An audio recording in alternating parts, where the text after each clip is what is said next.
para não cair. Ninguém está numa condição mais ou menos favorável. Quem recebeu muito, saiba que muito vai ser cobrado. Quem está ainda de pé, cuide para nos melhorar. Então, queridos, os cristãos conversando continuamente. Podemos avançar. Quem tem horas, não me perder nas horas. Então, queridos, como eu disse a vocês, fez necessário sem uma exortação pós-sinodal propriamente. Não sei se ele ficou aberto. Nós precisamos compreender as últimas orientações. Você vai se favor para mim? Perfeito, olha. Vou aplicar o Evangelho que o controle, né? Lembra dos Evangelhos de Jesus? Tendo olhos não veio, tendo ouvido não ouve, e viajar também tem momento de cegueira. Vocês perceberam que no título o que nós estamos refletindo são as diretrizes, né, da ação evangelizadora que acabaram não sendo vistas, nem criadas, ou novas questões com orientação estabelecidas, porque a CNBB estava aguardando a conclusão do sínodo. E aí, nessas diretrizes, que deveriam ter sido encerradas no ano passado, se usa a palavra mundo moderno, mas a maioria dos antropólogos concordam que se trata de um mundo pós-moderno. E o que nós temos lá? O mundo urbano atual, cuja mentalidade está presente na cidade e no campo, embora marcada por contradições e desafios, é lugar da presença de Deus, espaço para a vivência do Evangelho. Nesse mundo também é possível concretizar a coexistência fraterna, na qual se realiza a promessa do Senhor: onde 2 ou 3 estiverem reunidos em meu nome, eu ali. Aliás, ali eu estarei no meio deles. Eu percebo que Valença é uma diocese. Deixa eu corrigir.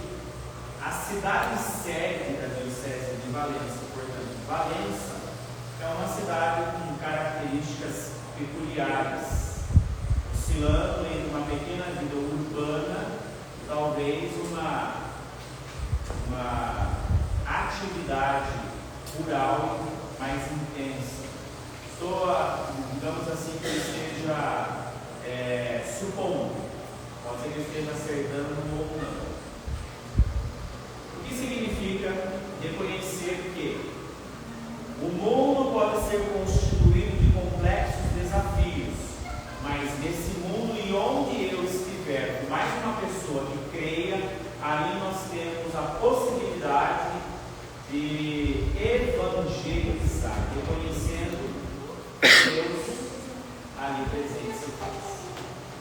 Jovem, você não concorda que seria muito medíocre da nossa parte olhar para esse mundo tão amplo de Deus e concluir que sem a minha força evangelizadora ou meu desempenho evangelizador, então Deus não se auto-revela pela sua própria criação? É muita dificuldade. As primeiras páginas do Catecismo da Igreja Católica já nos conduzem a essa reflexão belíssima. Uma das vias pelas quais podemos encontrar a presença de Deus é através da sua obra criadora, que é maravilhosa.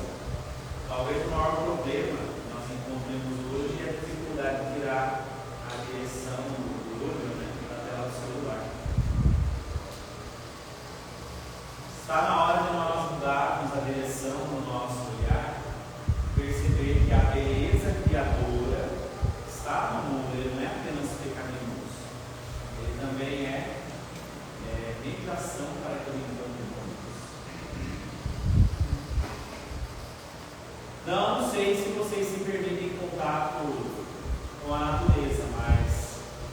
cristãos precisam dessa sensibilidade na alma, aprender a contemplar a obra da criação. Senão, o nosso olhar de todas as coisas será continuamente um olhar pecaminoso, tudo que me cerca, que leva para o pecado, seca. A descoberta dessa presença se realiza dentro das culturas, inserida na vida de pessoas e povos. A igreja busca estudar suas angústias, compartilhar de suas alegrias, compreender suas mentalidades e interpelar seus contravalores. Olha que interessante. Nós começamos com esse olhar contemplativo da realidade, tentando compreender a cultura. Primeiro, a igreja, qual será a postura da igreja diante da realidade e sua cultura que compõe os povos? A gente vai escutar as angústias, compartilhar suas alegrias, compreender suas mentalidades e interpelar seus contravalores. Não, a igreja, o nosso Conselho Vaticano II, ela não nega os contravalores e ela não aceita os contravalores, mas ela, generosa, vai ao encontro da cultura, dialoga com ela, estabelece os seus critérios, provém do Evangelho, da doutrina e vai esclarecendo aonde estão os contravalores. Isso serve, isso não serve. E nós vamos então nos aproximar daqueles que estão vivendo esses contravalores, e fazendo de modo apologético. Essa palavra significa defesa da fé. Acusações, saia da desgraça, seu pecador.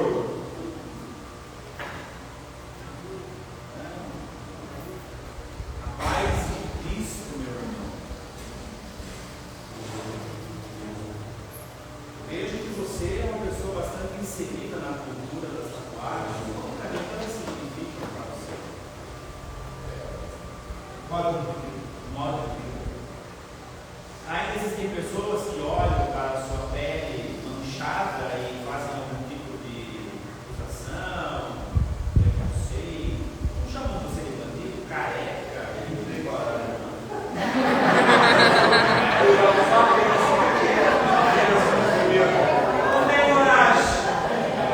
Vai sair uma carapina. A abordagem da igreja generosa, em diálogo, com subjetividade aberta, sem prejuízos. Eu conheço essa história de vida e as razões de você ter feito as tatuagens. Agora a abordagem é equivocada. Tu não sabe, meu irmão, que é templo do Espírito Santo, como é que você faz uma abominação como essa? Tem que se converter, vamos arrancar isso, senão você vai queimar no fim dos infernos. Não é assim? É assim. A abordagem tola, equivocada, nem corresponde aos ateus contemporâneos da igreja. Oi? Desrespeitosa. E aí, queridos, quando se fala em servir os contravalores, é possível que um jovem venha até você e pergunte: olha, todo mundo hoje faz, eu fico em dúvida se faço ou não faço. Será que a igreja possui uma orientação? Não só a igreja, a própria Escritura diz assim para o jovem, sem decidir por ele: olha, somos templos do Espírito Santo. A vida foi um presente dado a Deus por nós, para que com maior carinho e respeito a esse presente, nós o preservássemos. Por isso nós evitamos determinados exageros, lutamos contra vícios, porque é tão precioso esse dom que ele precisa de cuidado, de muito cuidado. Essa orientação da Bíblia, a orientação da igreja, a igreja se cabe ou não fazer. Pronto. Sem imposições, com clareza, gentil, amoroso, e deixando que aquela pessoa, única perante Deus, tome as suas decisões.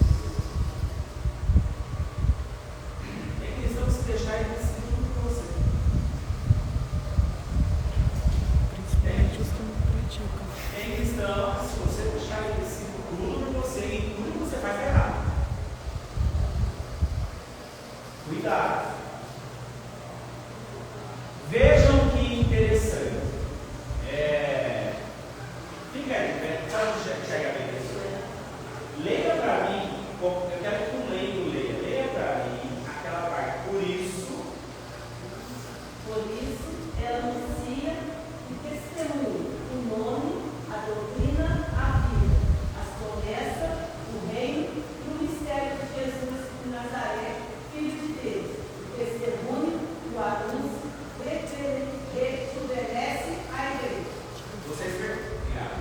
Salve de palmas para ela.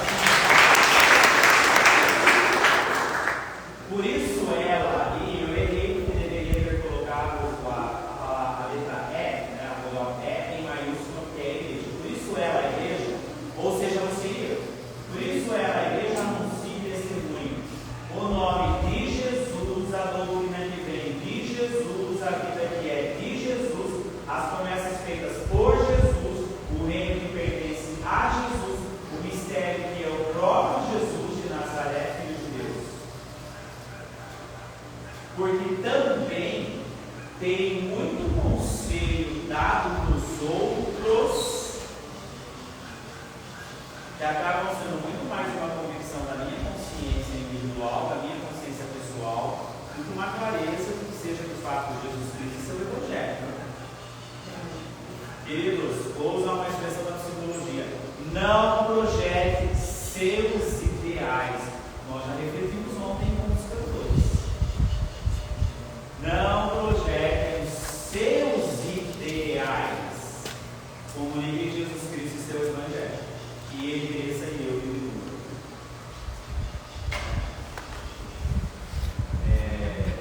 Para isso, eu quero conhecer um pouco de Jesus, do Evangelho. E a doutrina sempre recorreu um pouco cada vez mais. E aqui esse é o papel dentro das escolas missionárias. Mais um pouquinho antes do almoço. Coragem, irmãos. Minha querida, você usou essa expressão ontem para mim, eu amei. Fique em pé e lê lá para nós. Marcos 16:15. Ide pelo mundo inteiro e proclamai o Evangelho a toda criatura. Marcos 16:15. Neste ide de Jesus, este ide que nos aponta para a origem trinitária da missão, estão presentes nos cenários e os desafios sempre novos na missão evangelizadora da igreja. E hoje todos chamados a essa nova saída missionária. O cenário atual é ambíguo, marcado por luzes e trevas. Essa expressão, e sempre esse refrão me acompanha porque eu gosto muito dele. É simples, mas ele condensa muita interpretação bíblica, muita doutrina, né? Em luz e trevas e luz, tudo é graça, Deus nos conduz. A pior desgraça que possa acontecer na vida de uma pessoa, com perseverança, fé em Jesus Cristo, ela pode se transformar numa das maiores graças em sua vida. Vou reformular. A pior desgraça da sua vida, com perseverança em Cristo, Ele pode transformar uma das maiores graças da sua vida. Não basta ter um olhar da realidade no qual eu conclua que tudo é pecaminoso. Sim, nós encontraremos nos cenários apresentados pelas culturas que devemos evangelizar, um cenário cheio de sombras, mas em meio a tais sombras, eis que desperta a luz. Eu não sei se quando vocês participam da vigília pascal em suas respectivas comunidades, a pastoral da liturgia tem a sensibilidade de deixar toda a igreja escura. Que bom que se fazem assim, porque aquela escuridão, ela simboliza o império do pecado, ou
Queridos, é isso. Imagine que o cenário cultural desafiador para a nossa evangelização é um mundo onde nós encontraremos pequenas sombras, mas luz, que nos faz avançar com esperança, crer que em nome de Cristo nós seremos vitoriosos.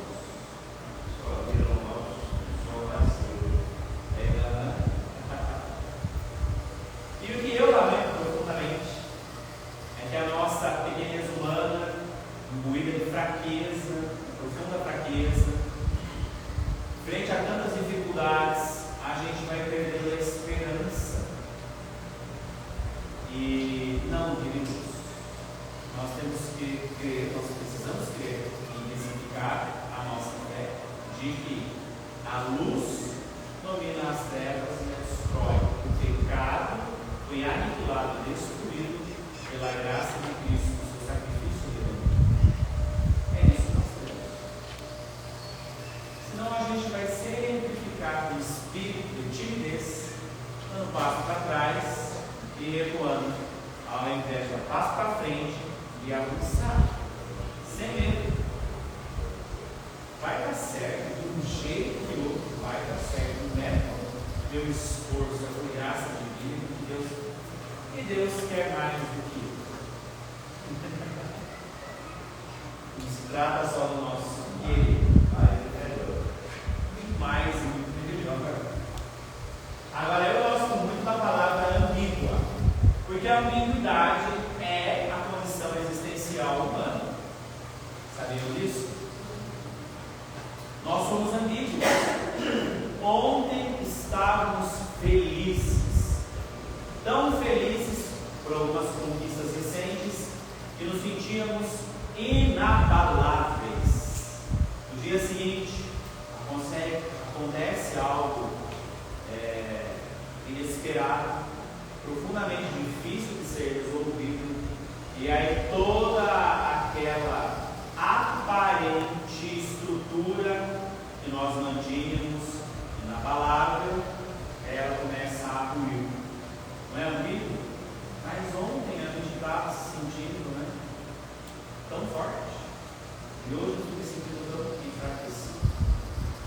Não se preocupe quanto a isso. Essa é a condição humana, ambiguidade.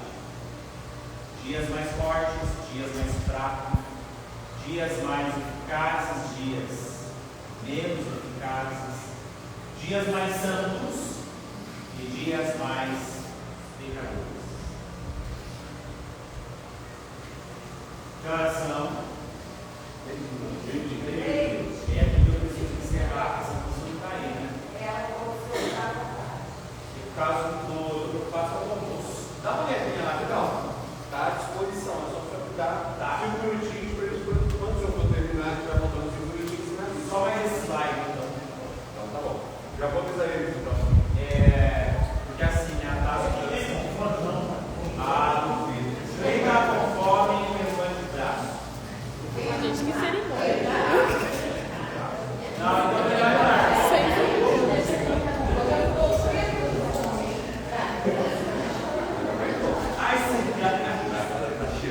As cidades atuais, agora, o documento escancara as características das cidades, evidenciando a cultura. As cidades atuais são ambientes nos quais as pessoas são continuamente chamadas a escolher, optar, desde aspectos mais imediatos até questões mais profundas, diretamente ligadas ao sentido da vida. Bom, vamos lá. Se a gente buscar referências, podemos citar os iFoods, né? É uma comida rápida, isso nós trouxemos de influência americana, comida rápida que pode ser assim solicitada via aplicativo. Estou citando como exemplo para compreender o que o documento está tentando esclarecer. Você abre no aplicativo um menu, faz a escolha preferencial da sua comida, da sua refeição, do seu lanche, e em alguns minutos, algum tempo, chega na porta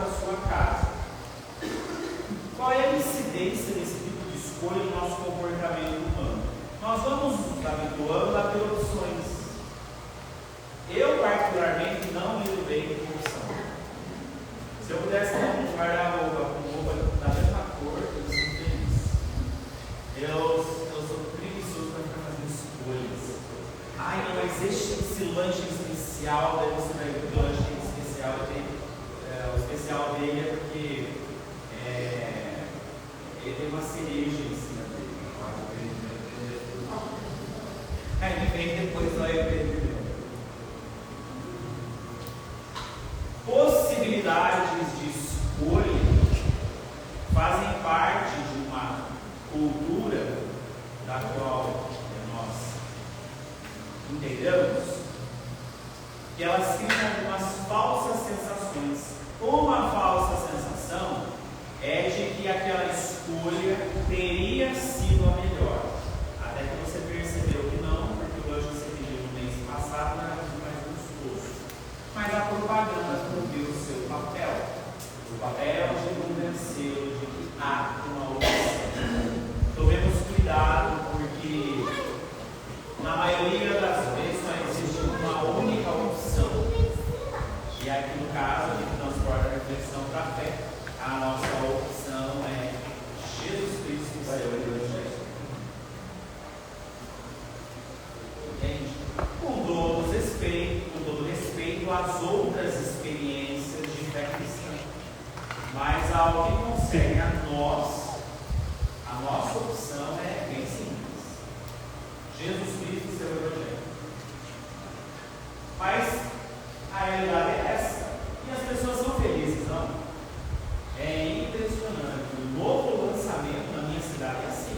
O novo lançamento do lanche, ele faz a fila ficar quilométrica à espera, dobrando esquina. E eu, com meu sem fila, eu podendo do zero na esquina. Por favor, eu não estou menosprezando. Eu não, né? A igreja está evidenciando que esse é o aspecto cultural. Também, né? Existem sim falsas opções, mas a gente se convence, ou é convencido. É convencido, na realidade, porque a propaganda é bem feita de que é uma opção que eu preciso. Não sei. A cara do cara muita. Porque eu tomei fast food convencendo. Agora vamos pegar o mundo aí dos jovens, vocês que adoram uma conexão, né? Vocês conseguem sentir muita diferença entre um smartphone e o próximo? Se você comparar o primeiro lançamento com o 14º, vamos lá. A Samsung está em qual lançamento? 10º já? Nem sei. Não, acho que o mais. 21. Não, 24. 24. Não, S25 foi o último que saiu. Já está, o Samsung está no S25. Ó, se você me disser que existe uma diferença grande entre o primeiro que foi o lançamento e o atual, é possível que você encontre sim uma diferença grande. Mas se você pega o 10º em diante, isso quem conversou comigo a respeito do assunto foi um jovem que está se especializando na interface dos celulares. Nem me pergunto o que é isso. Ele tentou me explicar, eu tentei entender, mas eu tenho que ter uma nova conversa com ele. Porque ele diz que a diferença é mínima. Quase nada.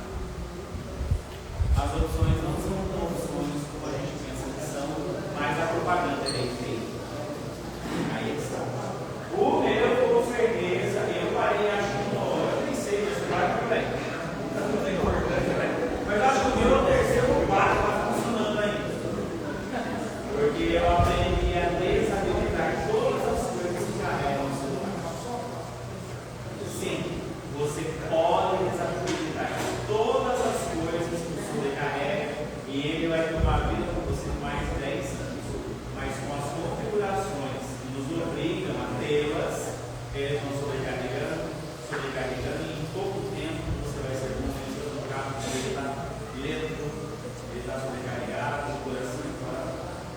Depois me ensina. Como é que faz para isso?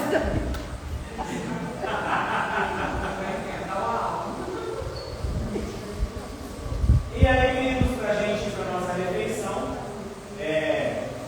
todos esses cenários que compõem, esses ambientes, esses cenários que compõem as nossas cidades, a nossa realidade urbana, sua cultura, eles são locais onde se manifesta ainda, e em forma e grau diferente, a tendência ao imediatismo, à diversificação e à fragmentação. São cidades diferentes das de outras épocas. Queridos, vou resumir assim essa parte para a gente almoçar. Qual que é a grande dificuldade? O imediatismo, ele fez com... Ontem refletimos sobre isso, a gente vai encerrar com isso. O imediatismo, ele faz com que a gente não respeite o próprio processo de amadurecimento pessoal. Não é possível que a gente intensifique a fé e continue numa postura séria de conversão para evangelizar, achando que a gente vai conseguir fazer de um dia para o outro. É um processo que deve acompanhar a nossa vida até a nossa Páscoa. Não gosto de falar assim até a nossa morte, depois vira a nossa Páscoa. Minha visão de morte é a visão cristã. A minha Páscoa um dia acontecerá. E será a minha passagem, a palavra passagem do hebraico, traduzido para o português passo, minha passagem da morte, da morte para a vida, um dia acontecerá. Entre a minha concepção e a minha passagem para a vida eterna, eu tenho um processo. E esse processo de amadurecimento, ele é contínuo, ininterrupto, se dará ao longo de toda a minha existência sobre a face dessa terra. Não vai acontecer de ontem para hoje. E eu quero que a minha conversão aconteça na velocidade da pesquisa do Google, que é menos de 1 segundo. 0,0 centésimos. Não, olha, não permitam que a ansiedade invada as suas vidas. Se a ansiedade invadir as suas vidas, aí é que nós estaremos à mercê completa do imediatismo. É como, espero que vocês nunca tenham feito isso. É como o vizinho, que ele, olhando para o relógio, recebeu o entregador do iFood. Estava no meu período de entrega que fui acompanhando, que você chegaria há 5 minutos atrás, por causa de 5 minutos atrás, por causa desse atraso, eu não quero mais. Vida triste. Eu catava aquilo, falava com Deus, irmão, ia comer. Que vida triste. 5 minutos.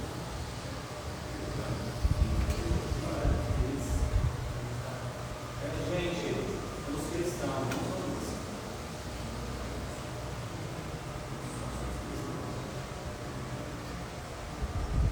E ditadura do negativismo, porque para o modelo que acompanhando aqui chegar nesse horário, não teve nem a sensibilidade de perguntar se aconteceu alguma coisa, porque para mim 5 minutos não é nada.